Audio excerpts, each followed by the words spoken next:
කොහොමේ වයිටා උදෙන්ම නැගිටලා ආවෙත් නෑ මං ගාවට. කොහොමේ වයිටා මං තරහයි යන්නේ ඔයා එක්ක. මාත් එක්ක තරහ වෙලාද එන්නේ නැත්තේ?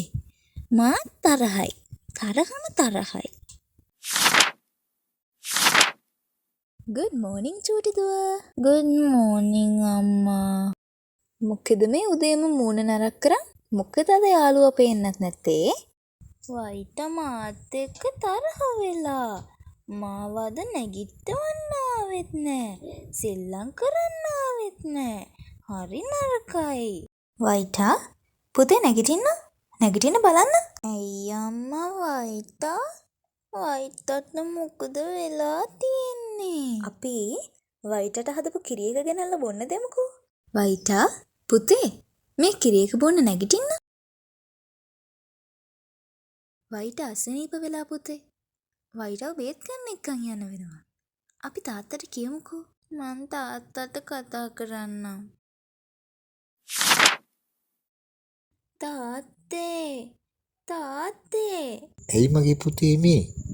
තාත්තේ අපේ වයිටා අසනීප වෙලා. මාත් එක්ක සෙල්ලම් කරන්න ආවෙත් නෑ. එයා ආසම කිරි බොන්නෙත් නෑ. තාම නිදි. යන්කෝ තාත්තේ. හරි. අපි යමු බලන්න.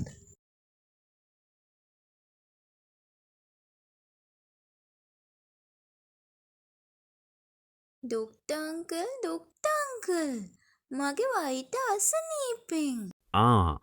මොකද උනේ වයිටට? දේ නැගිට්ටෙම නෑ ඩොක්ටර්. වෙනදට මාව නැගිට්ටවන්නේත් වයිටා. මම උදේට මොන්ටිසෝරි යන්න කලින් සෙල්ලනුත් කරනවා. මං උදේ තේ බොනකොට තමා වයිටත් කිරි බොන්නේ. අද ඒ මුකුත් නෑ.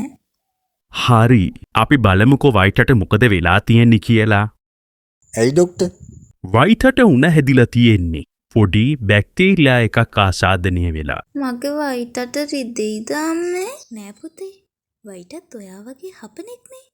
මං බබාගේ වයිටට රිද්දන්නේ නැතුව බේත් පෙදින්නංකෝ. මාත් එක්ක සෙල්ලම් කරන්න පුළුවන්ද දැන් වයිටට? දවස් 2ක් විතර යනකල් වයිට විවේක ගන්න ඕනි පුත්තේ. ඊට පස්සේ හොඳ වුණාම ඔයත් එක්ක සෙල්ලම් කරයි. හොඳට පුත්තේ. මං ඉන්ජෙක්ෂන් එකකුත් දෙන්නම්. බෙහෙතුත් දෙන්නම්. ඒ බෙහෙත් ටික හරියට දෙන්න. දවස් 2ක් වෙනකොට හරියයි. Thank you doctor.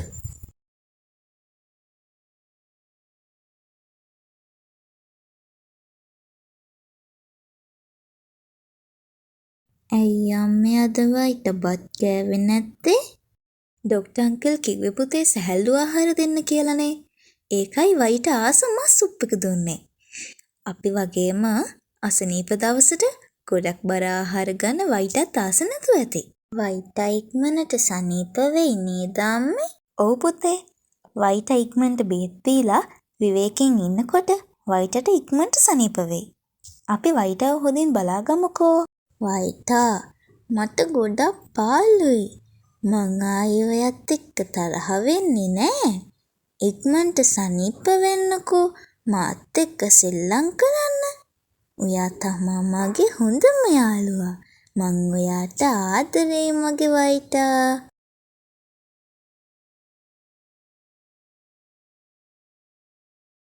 අපේ YouTube channel එක like කරන්න. යාළුවන්ටත් බලන්න share කරන්න. subscribe කරන්නත් අමතක කරන්න එපා.